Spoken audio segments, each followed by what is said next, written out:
Have you ever stood in your kitchen, lit a joint with no fanfare, no thought, just muscle memory, and then asked yourself, why am I doing this?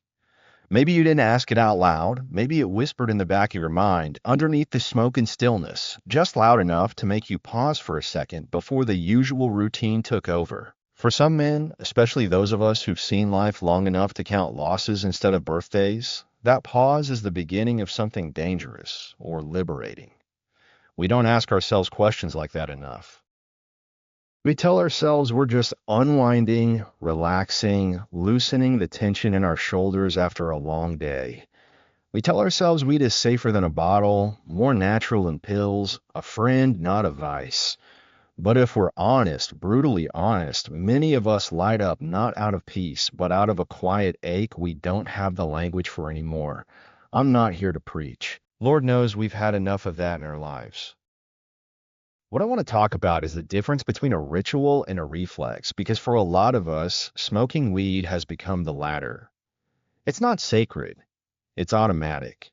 It's not medicine, it's momentum. It's not helping us open our eyes, it's helping us close them. When I first started, I told myself I needed it to sleep. That was half true. What I really needed was a way to stop the mind from running marathons every night. Vietnam flashbacks, broken friendships, a marriage that had more silence than conversation by the end of it. I needed something to muffle the noise.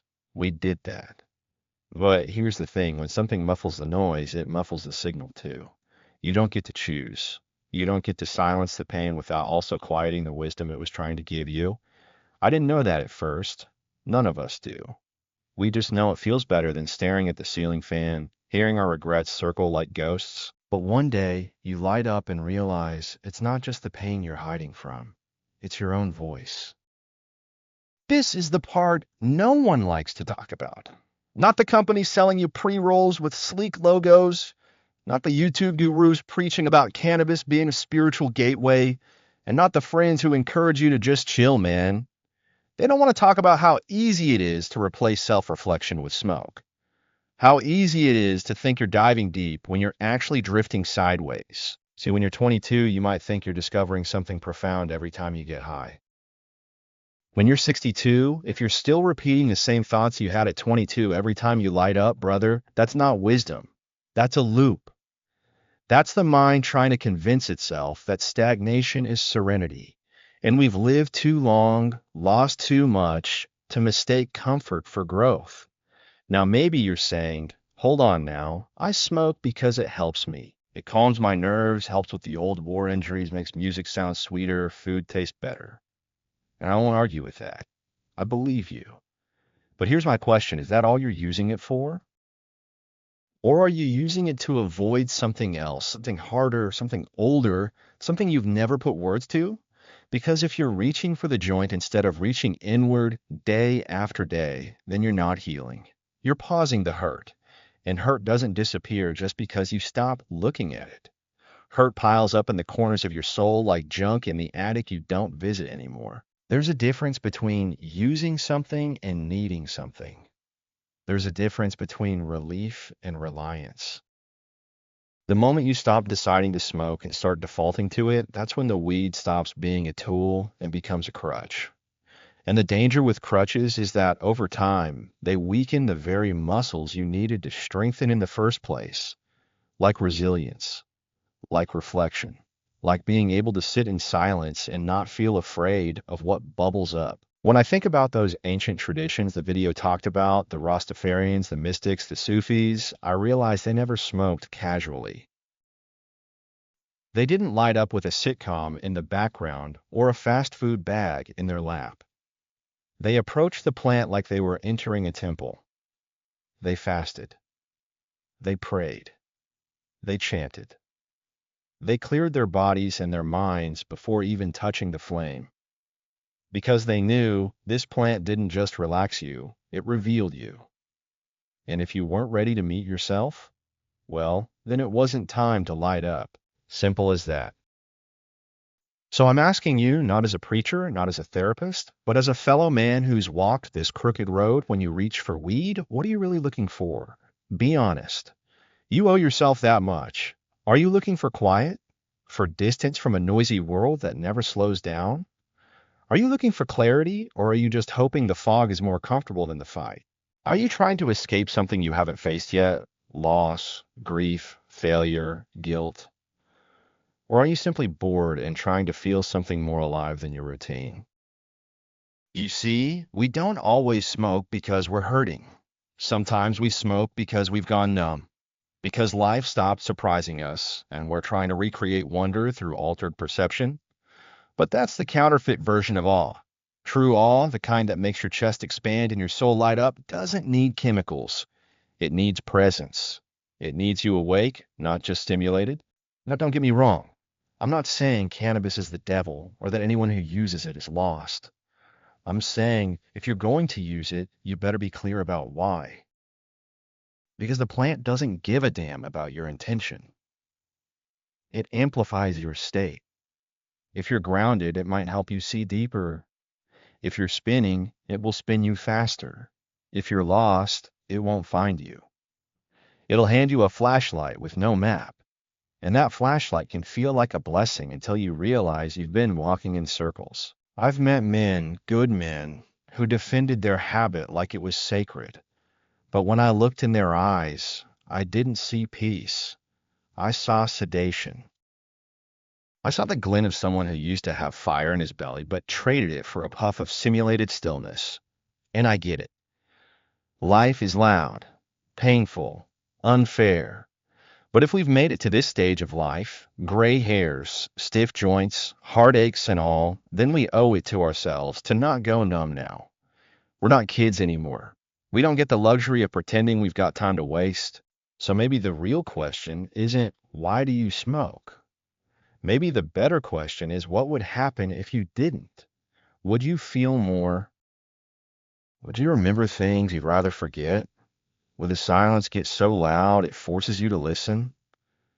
Would the parts of yourself you've hidden start knocking at the door?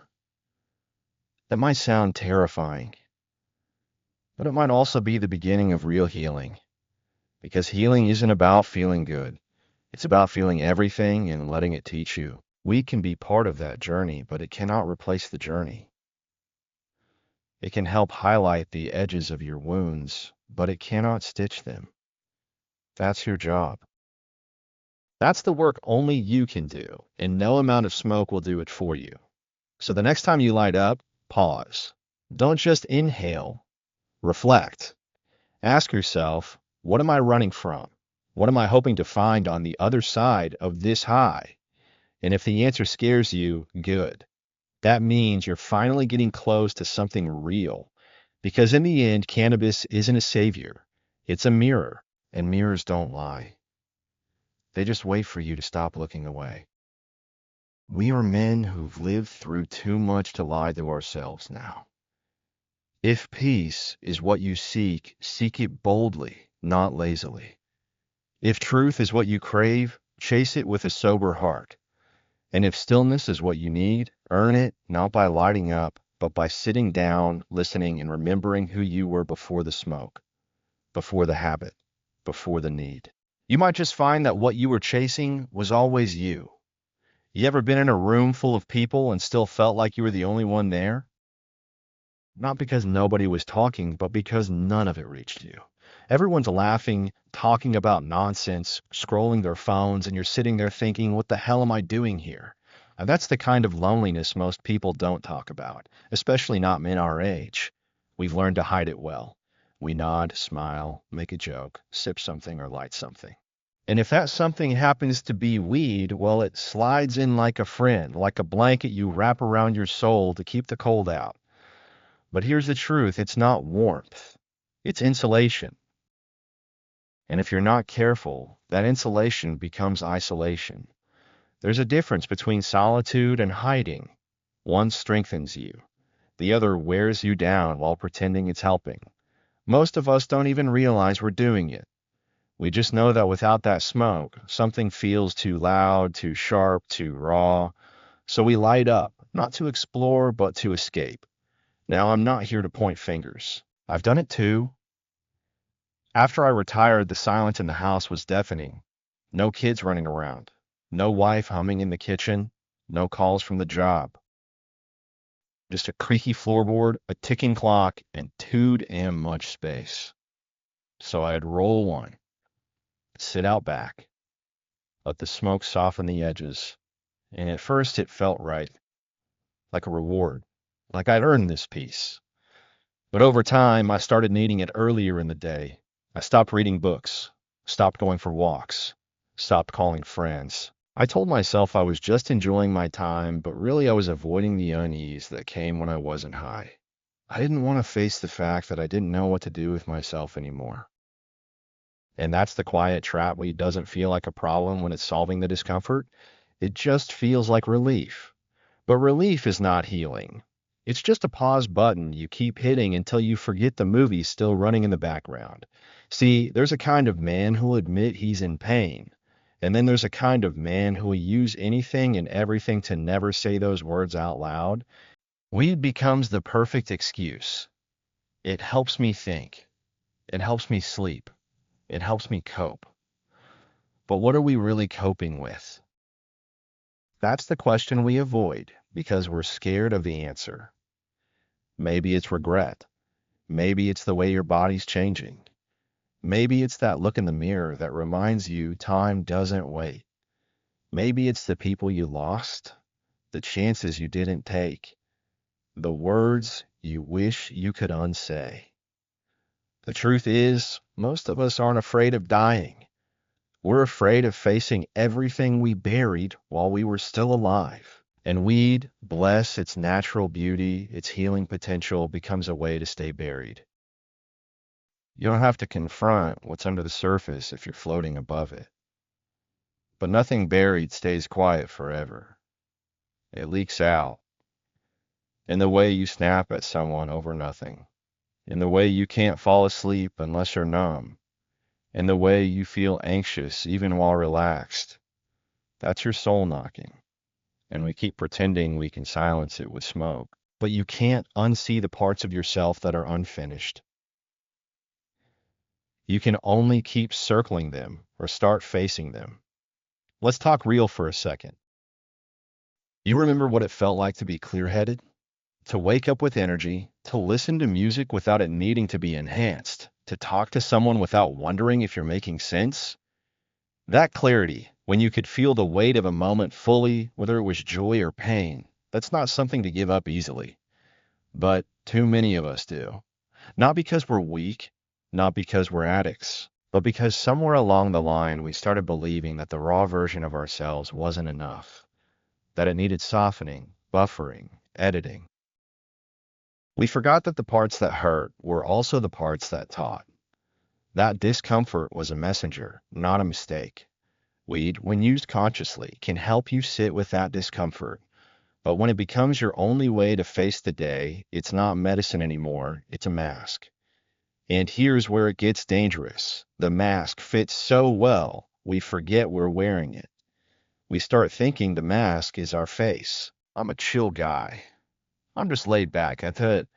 But dig a little, and often what you'll find isn't peace, it's grief that never got aired out.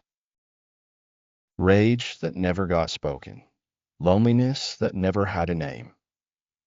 And here's what no one tells you. If you let the mask become your identity, eventually it will crack. It will slip in a moment of crisis. And when it does, you won't know who the hell you are underneath. A man's strength isn't in how much he can numb. It's in how much truth he can hold without turning away. And let me tell you, there is a unique kind of power in choosing to sit in that truth without a filter. I'm not saying stop smoking. I'm saying don't let it be the only language you use to talk to your own heart. Because your heart is older than weed. Your wounds are older than weed. And your healing will outlast it. If you're willing to stop escaping long enough to actually feel what needs to be felt. I started doing something small every morning. Before I reached for the jar, I reached for my breath. 10 minutes. Just breathing. Just sitting. Letting whatever was there come up. Some mornings it was rage. Some mornings sadness. Some mornings nothing but silence. But I started realizing something. Most of the things I thought I needed weed for, I actually just needed presence. Needed to be with myself, fully, not halfway. And once I could do that, the smoke became a choice again and not a reflex, not a hiding place. Look, I know you might be reading this and thinking, I'm fine. It's just weed. I used to think that too. But ask yourself, when was the last time you were fully present with someone you love? When was the last time you cried without being high? When was the last time you laughed so hard your ribs hurt and you remembered every second of it the next morning? If you can't remember, maybe it's time to ask what exactly the weed is muting. Because sometimes we don't realize we've gone mute until we try to speak and no words come. Weed won't betray you. It will always meet you where you are. But that's the point. If you're lost, it won't find you. If you're hurting, it'll echo the hurt. If you're grounded, it might help you dig deeper. But it can't be your compass. Only you can be that. And if you're not honest with yourself about what you're looking for, don't be surprised when you keep ending up in the same fog.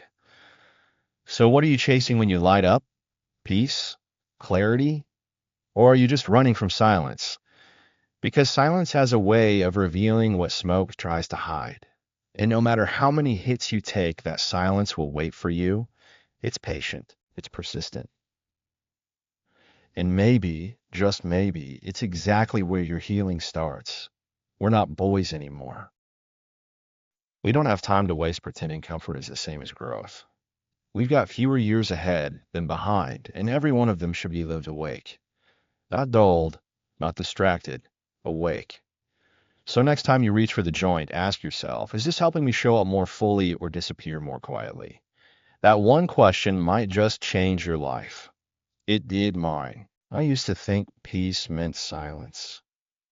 That if I could just shut out the noise of the world, of the past, of everything inside me that never stopped churning, I'd finally be okay. That's what the weed was doing for me, at least for a while. It made things quiet. And for a man who's lived through more noise than he cares to admit, silence felt like salvation. But as time passed, I started to learn the hard truth that not all silence is peace. Some silence is just avoidance dressed up nice. It wears calm like a suit, but underneath its chaos with its mouth sewn shut. I didn't want to believe that. I wanted to believe I had found my center. That the way the world slowed down after I smoked was me finally being present. But it wasn't presence. It was pause.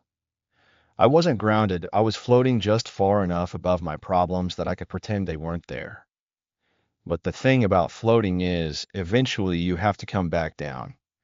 And when you do, what you avoided is still there, waiting. Only now it's a little heavier, a little louder, a little more tangled than before. The real turning point for me came one evening in late October. I'd lit up like usual, sitting on the porch, watching the last light of the day drain out of the sky. The breeze was cool, the kind that wakes up the skin. I felt still, quiet, almost content, and then out of nowhere, I started crying. Not soft tears, not one of those feel-good cries. This one hit like a wave that had been waiting too long to crash. It pulled up memories I hadn't thought about in years. My father's silence, the war, the way I treated my brother before he died. None of it came with explanation. Just the flood. And I realized then that the weed didn't make those things go away.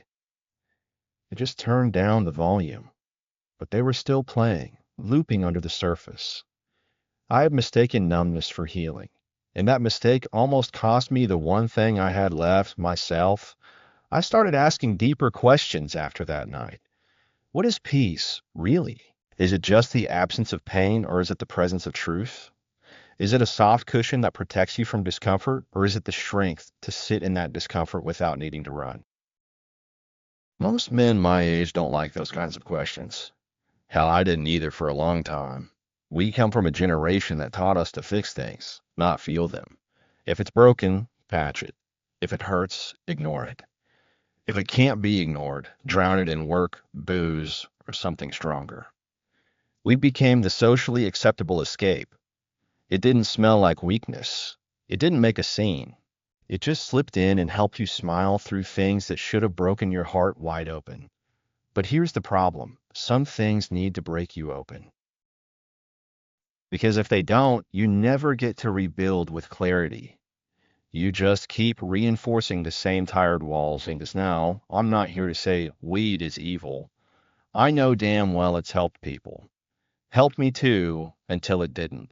The issue isn't the plant, it's the posture we take toward it. Are we approaching it like a tool or a trapdoor? Are we using it to go deeper or just to get by? That's the difference between real peace and counterfeit calm. And I can't count how many conversations I've had lately with men who say the same thing. I just want to feel something real again. That's the thing. We've numbed ourselves for so long. When something authentic does show up, grief, love, regret, we don't know how to hold it. We reach for a joint instead of reaching for understanding. And in doing that, we trade in our wisdom for momentary relief. A good friend of mine, a Marine I served with back in the 70s, once told me something that stuck. He said, the most dangerous thing about weed isn't the high. It's the illusion that everything's fine when it ain't. That's it, right there. The illusion. That false stillness we confuse with healing. That fake peace that lets us sit comfortably in our wounds without ever cleaning them out. We get so used to not feeling the pain that we forget it was our teacher. Pain doesn't always mean something's wrong. Sometimes it just means something needs your attention. And when we mute it over and over again, we also mute the invitation to grow. We start believing that comfort is the goal instead of clarity. And let me tell you something I've learned the hard way. Comfort can be a cage, and clarity is the key. After that night on the porch, I didn't quit weed cold turkey. I'm not that clean cut. But I started smoking with questions instead of cravings. I started using it to listen, not to hide. I'd smoke, then write. Smoke, then pray. Smoke, then sit in silence and not distract myself. It wasn't perfect. Sometimes it made things worse before they got better. But I noticed something. Real peace started to grow in the spaces where I let the discomfort breathe. Not all at once, but slowly. Like light creeping into a basement that hadn't been opened in decades.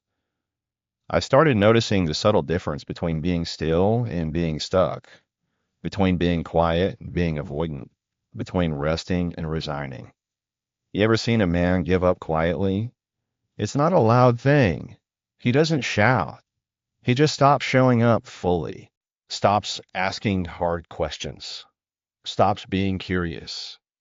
And in its place, he builds a routine that looks a lot like peace, but feels a lot like waiting to die. That's what counterfeit calm does. It convinces you that you're at ease when really you're just coasting. No fire, no grief, no love, just fog. And fog, brother, will swallow your soul if you let it.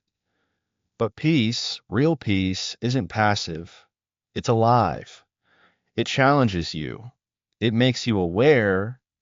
It calls you into presence, not absence. And that's what I began learning. Peace isn't what happens when the smoke settles. Peace is what happens when you can look at your life, your mistakes, your longings, and say, I see you, and I'm still here. It's not a product. It's a practice.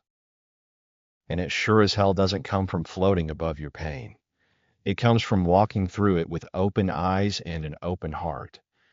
I've had to relearn what it means to be okay. Not to feel okay, but to live okay. To wake up and know that whatever comes, joy, sorrow, stillness, storm, I can face it without needing to dull it. That I don't have to go running for smoke to handle reality. That my breath, my faith, my community, and my truth are enough. That's what being 60-something has taught me. You don't find peace in the pause. You find it in the presence. And if weed helps you get there, use it wisely.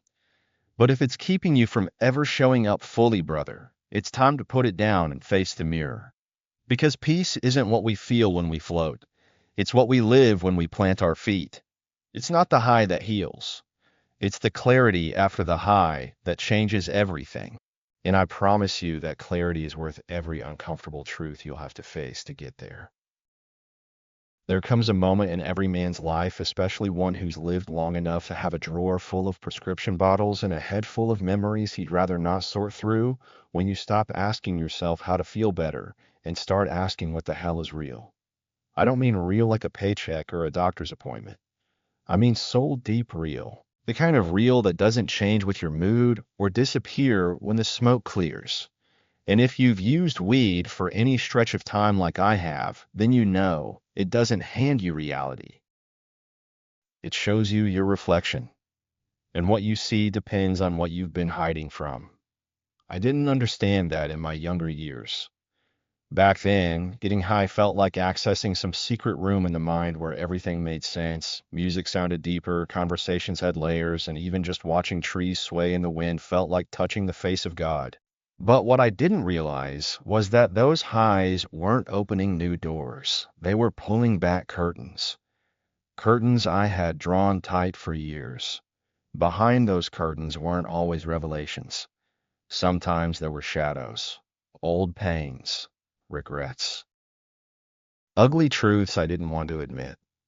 And if I hadn't been ready, if I hadn't been grounded in something deeper than just wanting to feel good, I would have mistaken those shadows for demons instead of what they really were, parts of myself I had abandoned along the way. One night, I'll never forget it, I had just taken a few deep hits out back.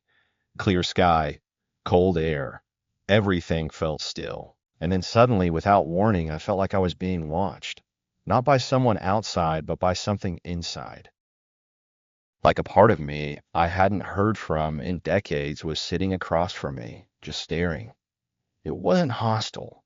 It wasn't even loud. It was just there. And the message was simple. Look at what you've become. I didn't feel paranoid. I felt seen. Seen in a way no therapist, no preacher, no woman had ever managed to see me. That moment didn't come from the weed. It came from me being finally too still to escape myself. The weed just turned down the volume on everything else long enough for that part of me to speak up. And what it showed me wasn't some cosmic truth. It was simpler than that.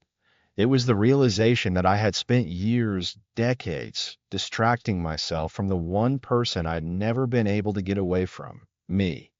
Now, you might be thinking that sounds too dramatic. That maybe I just had a bad trip. But it wasn't bad. It was honest. There's a difference. Bad trips come from being unprepared. Honest trips come when the guard dogs are tired and the mask slips. I've had both. The honest ones always leave a mark. And here's the rub, friend. Most people want the benefits of introspection without the burden of it. They want the insight without the discomfort. But you can't have one without the other. The mind is like a house, and most of us have rooms we've boarded up for years. Trauma in one, shame in another. Things we said, things we didn't say. And when you smoke, especially with any depth of intention, that plant doesn't give you the keys to a new room. It walks you back to the ones you locked and says, "You ready now?" And if you're not grounded, if you haven't done the work to clear space inside yourself, then those rooms feel like haunted houses. That's why some people feel paranoia. That's why anxiety bubbles up. Not because the weed is broken, but because the person using it hasn't cleaned their house in years. That's what happened to me. I didn't need therapy to tell me why I couldn't sit in silence. I needed to stop running long enough to feel the full weight of my unprocessed life. We didn't cause that, but it revealed it. It handed me the mirror. And whether I smashed it or stared into it, that was on me. Let me tell you about a moment with my son. He came to visit one weekend and we sat out back. I had just smoked a little and he hadn't. We were talking about small things, sports, work, nothing deep. And then he said something that cut through me like a blade. He said, "Dad, you're here, but you're not really here, you know?" And he wasn't angry. He was just observing. That hit me harder than any bad high ever had, because he was right. I was there in body, but I was floating again, numb again, masking again. And I realized I had spent so much time chasing the feeling of being out of pain that I hadn't noticed I was also out of connection with my family, with myself, with the life I said I valued. I had mistaken escape for healing, stillness for presence. It was then I started looking at cannabis with new eyes, not as a villain, not as a savior, but as a spotlight. A tool that, when used with care, could show me everything I needed to face. But if used casually or constantly, could keep me suspended in a loop where I was always almost okay, but never really alive. The danger isn't in what the plant shows you. It's in thinking that what it shows you is all there is. It's in mistaking insight for transformation.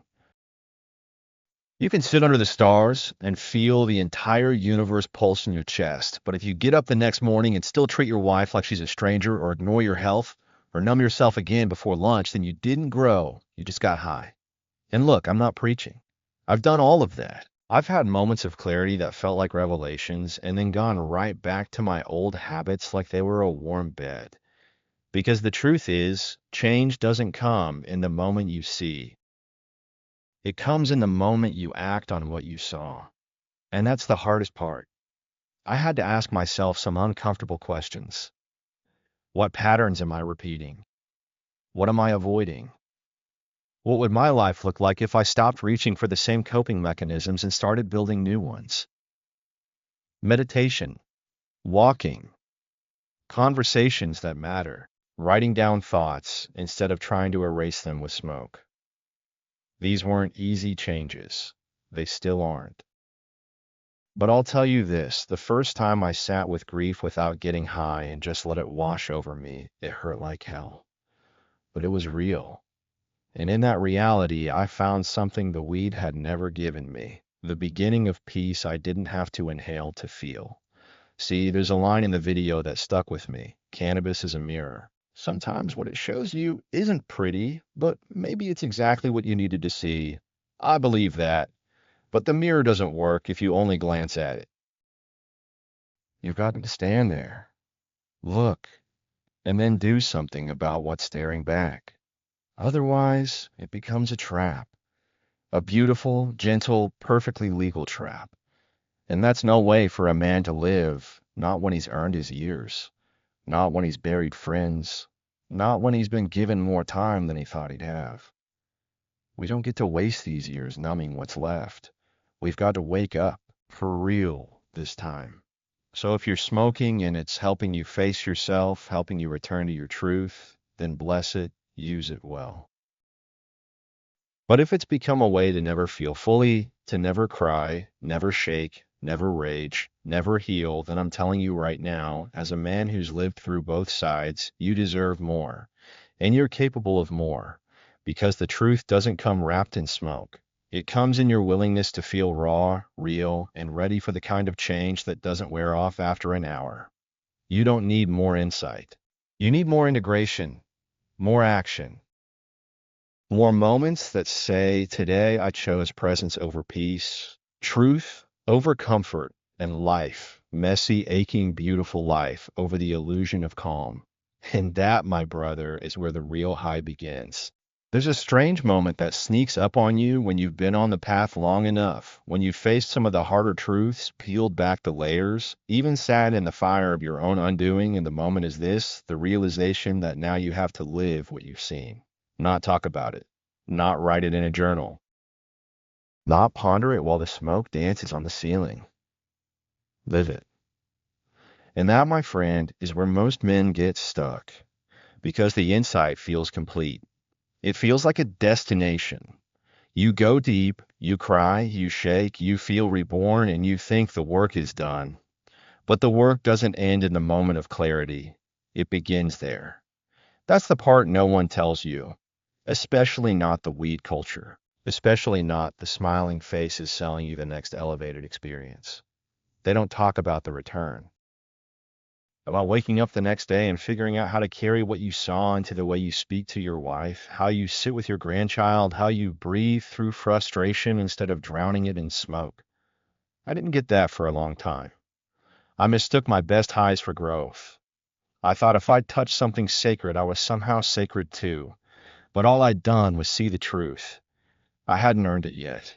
Seeing something is easy when your brain's wide open and your body's floating.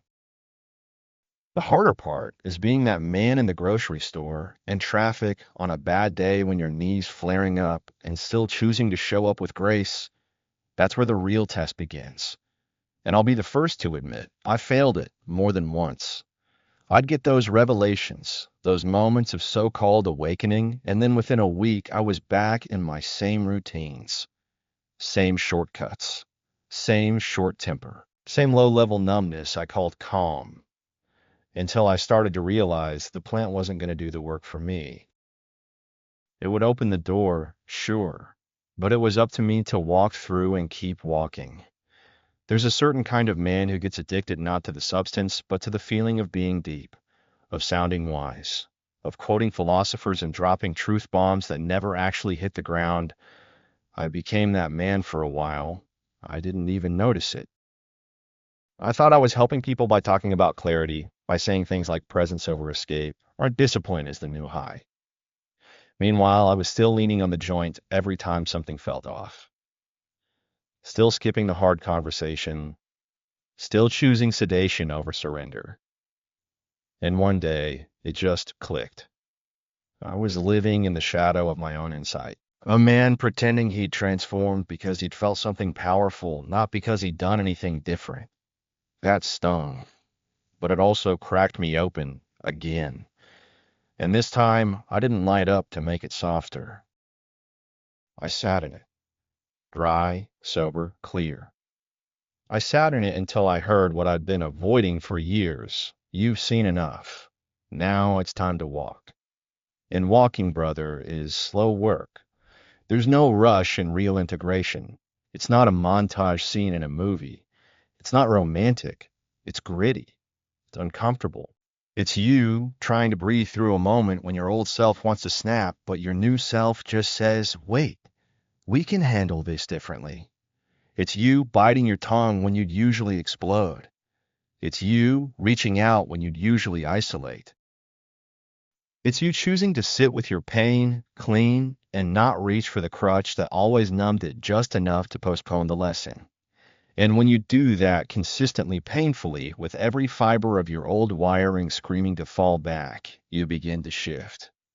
Not in theory, in practice, in the flesh. I started treating my days like rituals, not fancy ones, but intentional.